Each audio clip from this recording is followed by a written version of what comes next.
na talagang bumagsak ang katawan nitong si Marcos Jr. Isa lamang ho ito sa napakaraming mga video na naglalabasan ngayong mga panahon na to. Galing ho ito sa RTVM, hindi ho galing sa kung saang source pa man. Ito ang papanoorin ho nating video na to na kung saan makikita ho natin na talagang lubog na ho ang pisngin nitong si Marcos Jr. Kaya ngayon mas tumitindi ho ang suspetsya ng ating mga kababayan na malubha ho talaga di umano ang lagay nitong si Marcos Jr. At dito rin ho sa video na to, nako itong si Ping Lacson, ilalabas na ho nitong si Senator Rodante Marcoleta ang kabulukan nitong mama na to. Mahilig ho palang gumawa ng mga peking balita itong si Ping Lacson, anak ng toka. Ito ang sasabihin ni Senator Rodante Marcoleta, hindi naman yun ang sagot, yun ang isisingit niya para saan? Para pagmukahing masama itong si Sendante at pagmukahing makabayan yung walang hiya. Pero bago yan, isang like at isang subscribe, masaya na ho tayo dyan at sa mga gusto sumali sa ating community. Yung join button, nandyan lang ho sa baba. Unahin na ho muna natin itong pinaka-latest na pagsasalita nitong si Marcos Jr. Kitang-kita ho ang pamamayat niya, hindi na ho makuha sa lightings at makeup ang pagbagsak ng kanyang katawan. Nakikita niyo ho yung leg niya na to. Tingnan niyo naman ho yan mga kababayan kasi dati mga ganito yung leg niyan eh. Meron pang konting laman-laman yan pero ngayon tingnan niyo naman ho mga kababayan. Ayun, As you lead this year's National Dance pambihira, Campaign Kickoff, ang payat na ho inyong niya. tema, mahusay na serbisyo, katumbas ng buwis mo, ay malinaw na paalala.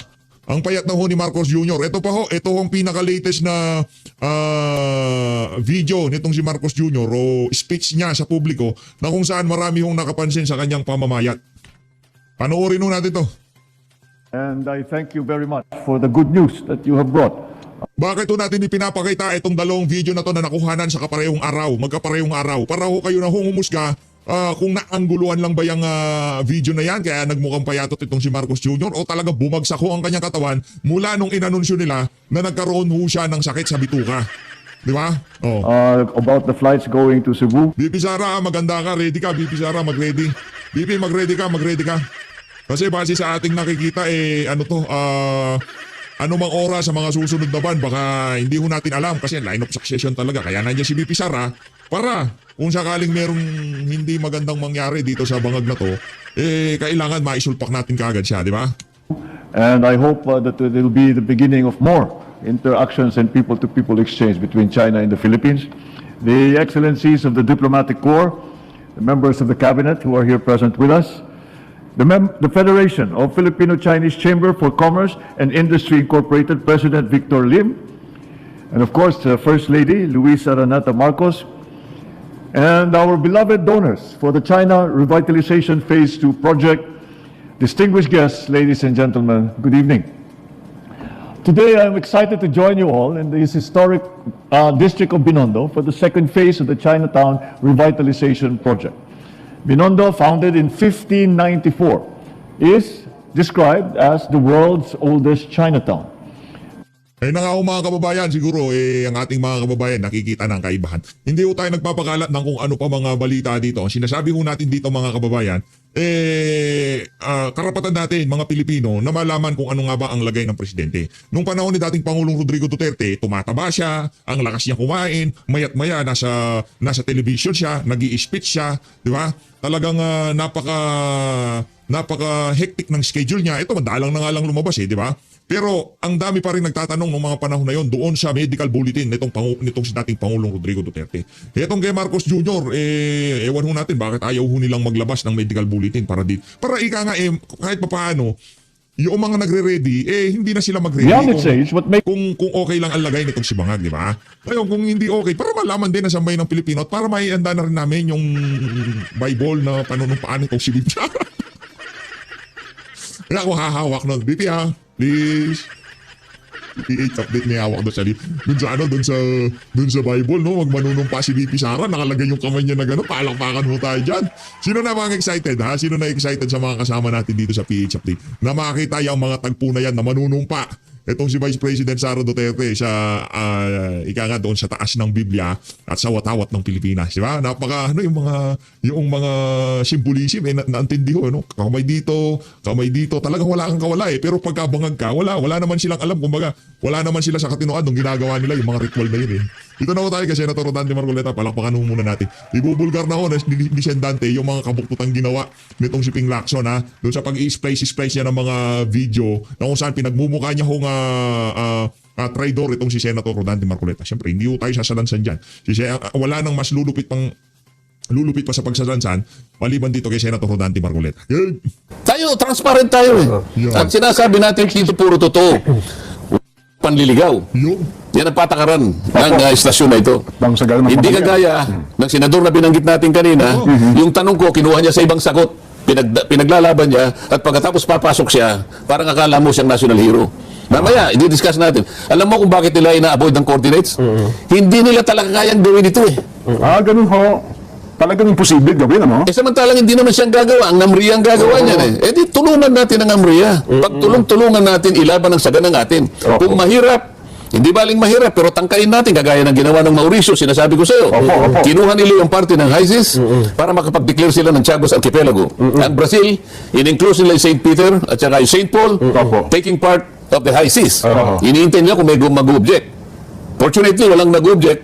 Kahit ng Amerika hindi nag-object. Baka sakaling maging katanggap-tanggap yun, ano? Bakit hindi natin gawin? Ba't di natin ilaban? Hinahamon ko lang sila dito pagkatapos ako ngayon ang gagawing traitor, senador, hindi kasi nila kayang gawin. Alam mo kung ba't tinatago ang coordinates? Bakit ba po? Bakit? Nakalimutan na ba natin ang bangungot tungkol sa flood control? Kaya tayo nagkanda, Nagkaganito, nagkagulo-gulo na, oh. nagkahetot-hetot, sabi nila, hindi ko alam. So, Kasi nga, yung coordinates mali-mali. Coordinates din. Opo. Coordinates din ang problema eh. Yes. Oo, nakita mo? Wala naman palang ilog doon. Pati ang Pangulo na namalido sa Kaya coordinates. nga, isip-isipin mo yung discrepancy between, sabi ko, between 70 meters to 400 meters. So may nawawalang river, may nawawalang lake, may nawawalang kung ano-ano. Coordinates napaka-importante. Yes. Ngayon, uulitin ba ninyo ang nangyari na bangungot kamakailan lamang? At ngayon sasabihin nyo na naman, hindi importante ang coordinates? Ito, bansa na lang natin. Ngayon, pinag-usapan lang natin flood control. Puro tubig ang pinag-usapan dito. Ngayon, isasangkot nyo na naman ang West Philippine Sea. Gusto nyo mag-drawing, hindi nyo alam kung saan kayo magsisimula at saan kayo kahangga. Tapos sasabihin nyo, ako may pakanan dito. Kayo po eh. Kayo po nagsimula ng mapa, inalis po ninyo ang KIG, tapos maghahanap po kayo ng kontrabida sa akin. Hindi po papayag dyan. Hindi rin tayo papayag dyan, Senator Rodante Marcoleta. Baka akala ng mga yan, makakaisa sila. Hindi pwede. Gagawan pala nila, Sa akin nila ibinibintang. Binibintang, ano? Sa akin ibinibintang. Mapasama nila ako, magiging bida sila, pero dinaya nila ang taong bayan. Dinaya nila. Ito'y deliberate na pandadaya. Sana ito'y maintindihan ng mahigit na nakararami nating kababayan. Sana, no? Kasi talaga ngayon sa social media, Marami ko. Ngayon, sobrang laganap fake news eh. Sabi ko nga, kung nakikinig, yung Vice Mayor ng Kalayaan. Nakalayaan, opo. Kasi na-interview siya sa Sa palatuntunan po. sa GMA. Opo. Whatever, sa palatuntunan. Pati yung mayor. Nakiusap naman ako na pagbigyan nyo rin ako. Kinausap naman nila ako, nakapagpaliwanag naman ako. Ayun. Ganun po. Oo, kaya unti-unti naliliwanagan sila ngayon. Pwede ba natin ipasinag yung parte na pinagsama-sama, in-splice ni Senator Ping Yan na. para lang palintawin niya, para lang imali niya, dayain niya, iligaw niya, linlangin niya ang mamamayang Pilipino. Sige po. Direct. Sige po. Ang gawin natin po para madali, i-give up natin yung KIG. Nag-govern pa rin yung international law. So atin yung Kalayaan Island Group. Meron po tayong mga isla na occupied natin ngayon. Ito yung Kalayaan Island Group. Ngunit, they are way beyond our EEZ. Wala yung sa limit ng ating exclusive economic zone. Being a member of the armed forces, our seas, our rights, and our future. And we just stick to what is legally ours, what is stated in our rules. I'd like to congratulate you for responding very well to the questions of the Honorable Marcoleta. Nakita nyo? Nakita ninyo? Samantalang yung tinatanong ko siya, alam mo ba, Kapitan, na yung mga ibang features na ino-occupy natin ay labas sa ating exclusive economy. Hindi siya sumagot. Opo. Hindi na kaya nga sabi ko, huwag kang mahihiya, be honest, Kapitan. Wala sila kako sa loob ng ating exclusive economic zone. Pero sinabi ko nga, I will not take it against you. Opo. Ngayon, ang tinanong ko uli, yung nga sinasabi ko, anong political gain, anong economic interest ang ating makukuha kung papayagan natin si Commodore Tariela na hiyain sa magitan ng mga caricatures ang mga heads of state ng ibang bansa. Sinabi niya, we will fight for... doon niya pinasok yun. So pinagsama-sama po niya, para sa ganoon, akala mo, pinag-give up ko, sumagot, ilalaban po namin yan, kinongratulate naman niya, nakita niyo kung paano niyo pinagsama-sama? Na para bagang ang dating kinakampihan niya, yung si Captain Pilar, kasi nga, yung mga sagot daw niya. Samantalang ang pinag-uusapan naman namin doon, nung i-give up mo ka ako, para hindi ka mahirapan sapagkat hindi mo maidodrawing talaga ang West Philippine Sea. Ang layo. So, gusto ko siyang tulungan sa kanyang paghihirap na sagutin na talagang hindi, kung na yung mga namriya, hirap na hirap siya pa kaya. Yung kapitan. Talagang hindi mo ako magagawa. Para magawa mo yan, para makompleto mo yan, you give up your KIG. Doon niya kinuha yun. Pagkatapos naglabas siya ng marami pang mga pagpapahayag. Hindi ko lang naibigay kayo, pero babasahin ko. So feeling nga, Sen, mukhang ano. Ito, pakikita ko, gawa niya ito. Sa kanya galing ito, babasahin ko lang. In geopolitics, sabi Ano niya. tayo? Sige, ipakita niya sa ano. Itong ganito. Yes. Ang ating laksa. Sige. Game. Sige, paano po laban, Sen? Habang Sabi yan. niya, yan, in yan. geopolitics, Okay. the most common sources of information are technical intelligence and homegrown traitors who are willing to sell their country in exchange for what is in it for them. In intelligence operations, it is called recruitment in place. Unang-una, bakit dinefine niya yung geopolitics ng ganito? In geopolitics, sabi niya, opo. Geopolitics daw ito na ang most common sources of information are technical intelligence and homegrown traitors who are willing to sell their country in exchange for what is in it for them. Paano napunta doon sa pag-uusap na mayroon pala siyang pinaghihinalaang mga homegrown traitors na gusto lang ibenta yung sarili nila? Meron naman siyang tinutukoy dito eh. Kasi beta ang bansa. Samantalang ako, tinatanong ko lang paano natin iguguhit ang West Philippine Sea. Ngayon, isinangkot niya yung geopolitics. Opo. Ano bang definition Ano ng ibig sabihin talaga geopolitics? ng geopolitics? Bakit yun ang kanyang Yung ang kanyang premise. Hindi ko alam. Dapat hindi geopolitics ito. Papalitan natin. In dirty politics. In dirty, maruming politika. Siya nagpasimula nito eh. Hindi geopolitics ito eh. Dirty politics ito.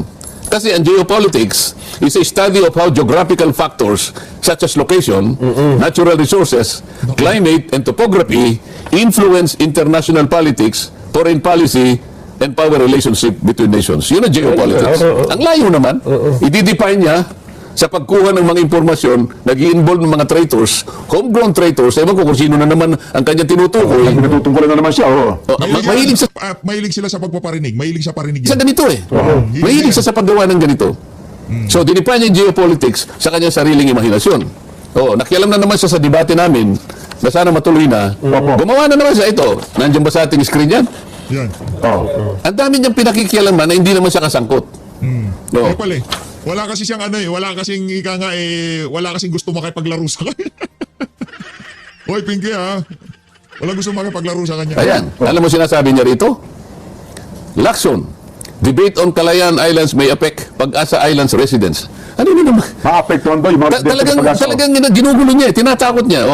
The debate proposed by Senator Rodante Marcoleta on whether the Kalayaan Island Group belongs to the Philippines, wala naman ako sinasabi tungkol dito kung kasama. Sila nga ang naglagay sa mapa, hiniwalay nila eh. May not only be agonizing and pointless, but could potentially affect the basic right of abode of the Filipinos already living there.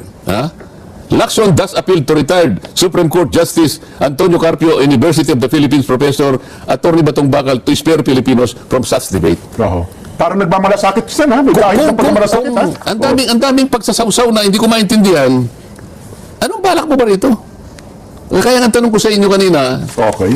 yung dalawang tanong sa isang kadete sa paggabay at sa pamagitan ng dalawang pagtatanong. Do I intend to deceive? Do I intend to gain undue advantage? Dapat palang isasagot mo rito ay hindi. Okay. Para ikaw ay ituring na honorable. Masasagot niya ba ng no itong ginagawa niya ito? PMA ito ha? Philippine Military Academy. Dalawang tanong ang gagabay sa isang kadete. Opo. Bakit niya, ito tinatanong ko sa kanya, ba't niya ginagawa ito?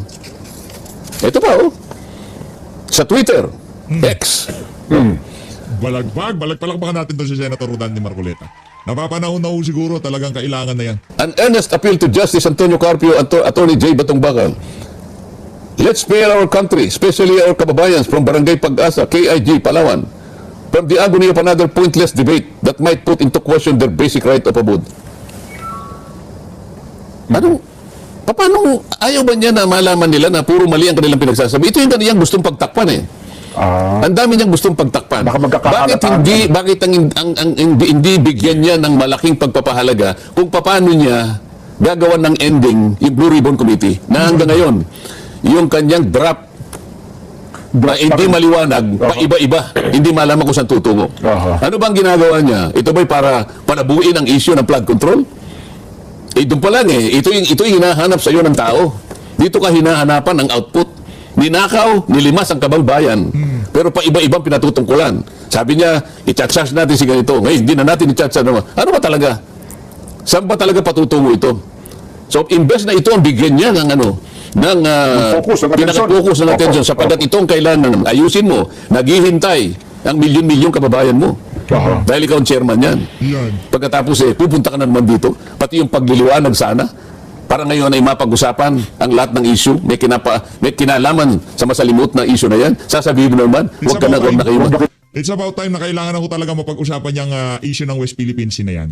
Kasi pagka hindi pa natin tinalakayan ngayong mga panahon na to, sa panahon ng kampanya, talagang ikakapitalize yan ng mga siraulong kandidato na ipipresenta nila sarili nila sa sambayan ng Pilipino na kung saan tila bagang talagang malasakit sila sa sambayan ng Pilipino dito sa issue ng West Philippine Sea. Ngayong hindi naman nila ibinabalita kung ano ang mga buong katotohanan dyan sa usapin na yan. Kailangan talaga tayo, gusto natin kung sakali magkadebate. O bakit hindi, di ba? Kung magkakadebate man, natin yan, i-cover natin yan dito sa PH Update. Ano ba pakialam mo dito? Di ba? Lahat gusto niyang pakialaman. Siguro, baka sabihin niya, bilang senador ng bayan, siyempre, baka may pakialam din po sa Sen, di ba? Pakialaman mo yung talagang makabubuti sa bansa natin. Ayun. Bakit pagliliwanag, nakikialam ka? Pero yung paglalabo, pinipilit mo. Itong pinag-uusapan natin yung flood control Ito yung liwanagin mo, huwag mo palalabuin. Hindi pa tapos dito sapagkat kung sakali makakuha kayo ng pipirma, kung sakali lang magtagumpay kayo makakuha kayo ng pirma na labing isa. So it becomes the majority report. Okay. Okay? Majority report. O i-adapt natin. Okay? O paano ngayon? Pagtayo mo ngayon, i-depensa mo sa plenary yan. Yun ang Diba? proseso. Oo. Ito yung dapat nating bigyan ng pagpapalaga. Nilimas ang kababayan. Hindi mo pa nga naliliwanagan Ang daming malabo dito. Ang daming pinalabo dito. Pati direksyon hindi na malaman. Pati coordinates. Oo. Pati coordinates. Noon pa sinabi ko na pagkatapos tinangka nilang basagin. At tapos bandang huli, inamin na naman. So ngayon sabi niya, I'll make one emphasis. Opo. I will go wherever evidence leads us. Ayun naman, tindi nun, Sen. Natatandaan ko yun. Ano ngayon? Papunta lahat sa sapsap. Nabanggit sa Papunta inyo. lahat sa sapsap Yung ba yung direction, pupuntahan natin ng mga sapsap? Parang yung talagang direksyon niyan, Sen. Kaya ayaw niya paabutin yung palalaking isda Kaya siguro, yung sa paggawa ng West Philippine Sea, Yun ang baka nakita sinakop ko nila sa sapsap lang. Paano yung KIG? Tinatanong ko ulit, titignan po ulit, balikan po ninyo yung mapa. Bakit po ninyo iniwalay Ang KIG. ang KIG? Hindi po kaming gumawa niyan, ginawa po ng ating pamahalaan at nung isubmit po yan sa tribunal, kasama si Justice Carpio, kasama si Batong Bakal. Tapos Ngayon, ang mangyayari ngayon, stopel. Hindi na natin kayang baguhin yon kasi sinabit natin Naisabit yan. na, Hindi lamang yun, marami pang mapang ganun din ang uri. Hindi lamang yung pinakita, isa lamang yun sa pinakita ko. Pagkatapos sasabihin nyo, merong isang traidor.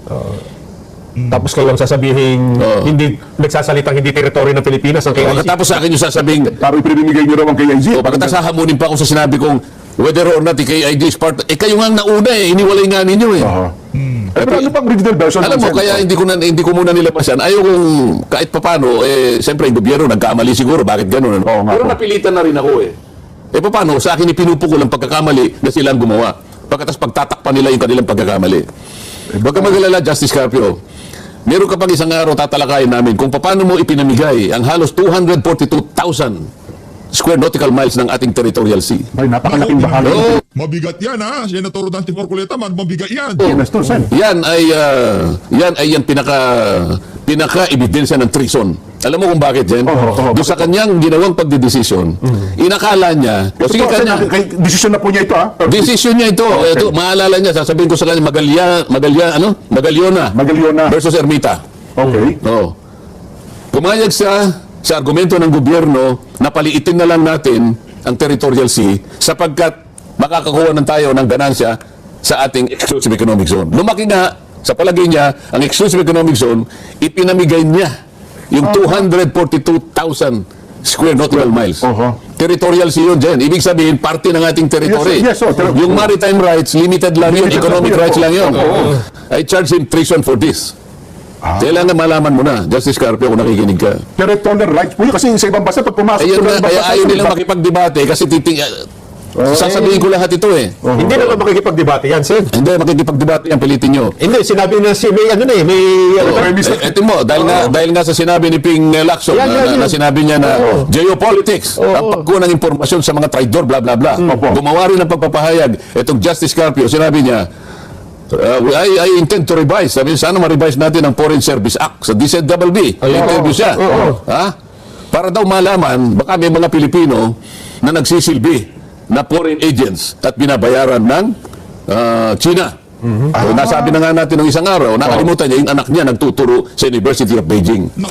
So nagsama-sama sila, nakikita mo, magdidikit-dikit sa isang larawan na sila magkakasama. Basahin mo yung dyaryo ngayon, yung isang manunulat sa, hindi ko alam kung Inquirer yun o Ambet Ocampo.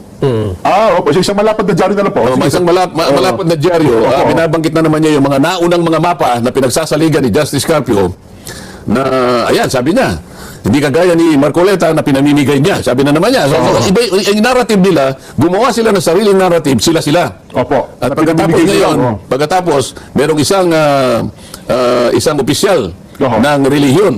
Hindi ko nababanggitin kung anong relihiyon, kung anong pangalan, kinocongratulate niya yung ginawang resolusyon ng mga dilawan sa House of Representatives, gumawa ng resolusyon congratulating the gallantry, the valor, and the yung katapangan, kabayanihan ng mga nakatira sa KIG na magpahayag ng kanilang na gusto yata nila kung gawing persona non grata, parang ganyan. Nakita mo na kung ano yung kanilang ginagawa.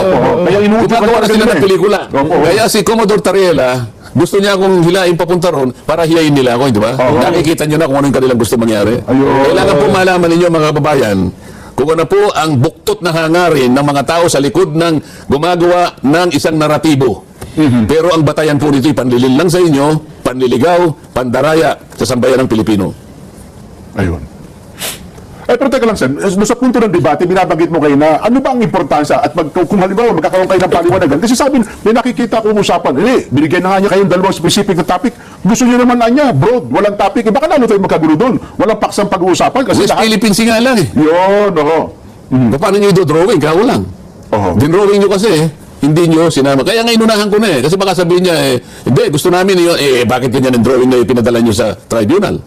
Ibig sabihin ngayon, barado na tayo ngayon. Gusto nating baguhin yan. Sasabihin niya, teka muna. Submit na kayo nito eh. Meron na kayo naunang sinumit eh. Anong tawag doon? Stoppel palang tawag doon. Hindi, pero sa tingin ko naman baka matuloy pa po yung debate, Sen. Kasi sabi nga namin ni Nelson, sana may mga grupo na pumagitna para pag-usapan kung ano talagang topic. Ano ang Basta wag pag-usapan. lang. Topic nga is West Philippines kasi dito na ako minamarkahan na parang ako pa ang nag-traidor samantalang silang pangunahing traidor. Ayun. Sabi niya, ito, Sana naging maliwanag. Opo. Maliwanag, Sa aming, Sen, share nyo itong video na to para mas marami pong makapanood sa ating mga kababayan. maliwanag. Siguro sa mga tagapanood natin ay maliwanag din. Kasi merong iba, sabi nga namin, kahit anong paliwanag nyo, ayaw talagang tanggapin eh. Hindi ko naman ginagawa ito para sa kanila eh. Ayun, tama kayo. Ginagawa ni Senator Rodante Marcoleta yan para dun sa mga kababayan nating bukas ang kaisipan at hindi nagpapadala sa mga kasinungalingan nitong si Antonio Carpio at nitong si Ping Lacson Bultago. Wala sila sa akin eh. Alam mo, mas importante sa akin, yung mga kababayan natin na kayang tumanggap ng katotohanan ng katuwiran. Marami, yan ang pinakamarami. Yan ang ayaw kung kahit sino ilinlangin sila. Kasi madali silang gumawa ng naratibo, kagaya na pinidiscuss natin kanina. Ayaw kung may malin lang doon. Ayaw kung may mailigaw doon, mahirap yun. Kaya gagawin ko lahat ng aking magagawa para sa ganun, ituwid ko nung ginagawa nila na yan. Yan ang ayaw nilang discussing ko. Yan ang ayaw nilang paglabanan namin. Kaya nilimitahan kayo. Kaya nililimitahan ako. Yun lang limitasyon maliwanag na doon eh. Patutunayan niya raw na mali yung sinabi ko na there is no such thing as West Philippine Sea. Hindi man lang niya binalikan kung paano, bakit ko sinabi yun. Hindi makailangan ng debate yun eh. Balikan mo lang bakit ko nasabi yun eh. Tama. Di ba? Sabi ko nga, wala naman kayo pagkatalo sa So, issue na yun. pagkatapos sinabi niya na, sinabi ko ron ng HIG ay, kung AIC, hindi parte ng territory. Hindi ko nga sinabi yun eh. Oh, KIG. Kayo nga ang gumawa. Hindi nyo sinabi pero ginawa ninyo, hiniwalay ninyo ang Kalayaan Island Group. Malinaw na malinaw yun ha. Exhibit A yun. Nilagay pa nila ha. West Philippine Sea. Pero may hangganan, wala talaga. So kayo pong mamamayan, kayo pong makababayan natin sa Kalayaan Island Group, tinuulit ko po, wala po akong sinabi na gusto ko yung ihiwalay sa teritoryo natin. Sino naghiwalay? Sila pong naunang iniwalay. 2012 po iniwalay na po kayo eh. Hindi lang po nila sinasabi sa inyo. Maski si Commodore Tariela, napunta ng Punta Rian, hindi po niya sinasabi sa inyo. Inuuto lang niya kayo. Bakit? 2012, alam niya na ang mapa na yan eh. Ayan po. Oo nga, no? Sino bang gumawa niyan? Ako ba? Hindi po. Tapos iimbitahin niya, gusto kong pumunta sa tamang pagkakataon. Bakit hindi? Kaya lang, tingnan mo, Jen. Bakit natin kinakailangan talagang bigyan ng coordinates? Palaging doon ako pumupunta eh. Ba't kailangan natin matiyak ang hangganan ng saganang atin? Dalawang bagay yun, Nelson. Merong involved na fiscal policy. Bakit? Ang budget natin ay sa saganang atin lang. Gumawa ka ng West Philippine Sea, hindi kasaling KIG, paano natin bibigyan ng budget yun? O baka yung pagpunta ko rin, yung gasolina natin, yung sasakyan natin, yung pagkain natin, nagaganoon, baka tayo ma-charge ng technical malversation. Hanggang ganang lang kasi natin, ito lang eh. Pero balita ko, meron naman data silang... Hindi, teka muna yun, meron yung pag-isa. So, dalawa yung pinag-uusapan natin, fiscal policy, and operational policy. Paano yung enforcement? Paano yung pagbabantay ng dagat mo? Baka karating ka ba doon? Hindi eh. Hanggang dito lang West Philippine Sea mo eh. Nandun na ako, yung teritoryo nandun. At it may generate 12 nautical miles from the baseline. Kaya nga sabi ko nga doon sa interview sa akin eh. Siguro yung drawing na sinabi natin kanina, yan West Philippine Sea 1. Pero gumawa din tayo doon, i-close din natin West Philippine Sea 2 para masama din siya. Hindi ganyan na kamukha yung drawing ko kanina, ay yung isang mapa, yung blue na yung covered na, yan. Yan ang tama, yun ang tunay na mapa. Yan ang guhitan dapat ng West Philippine Sea. Ba't di nila nilagyan? Yung itong mga blue na ito, Sen. Ayan yung blue doon sa may bandang kaliwa ng ating mapa. Ayan. Yan. Kasi nandyan na yung mga Yung pictures KIG. ng Spratlys. Parte ng Spratlys, ito yung Kalayaan Island Group. At saka na, Sen, yan naman, pwede mong ipakiusap dun sa mga may claimants din dyan na ang kine-claim mo lang dyan. Kaya nga negotiation Kaya nga negotiation eh. Pero dapat, Diba? ganyan yung isipin reset nila. Kailangan may paliwanag sa lahat ng mga kababayan natin, lahat ng bahagi ito. Alam mo ba nung ating i-ratify ang UNCLOS? Jen? Opo. At saka nung i-ratify natin yung ICJ, International Court of Justice Statute. Parang yung Rome Statute. Pumipirma tayo dyan eh. Nira-ratify ng Senado yan. Meron tayong dalawang reservation dun eh. Hindi tayo pasasakop sa kanilang pagdidesisyon kung merong issue ng territory at saka delimitation. Kasi alam natin, magulo yung lugar natin. So, naggawa tayo ng kulatilya dyan. Kaya nga, hindi tayo pumunta sa ICJ nung ilaban natin yung Scarborough Shoal kasi territory yun eh. Meron tayong reservation doon. Hindi rin tayo pumunta sa ITLOS dahil meron na tayong reservation.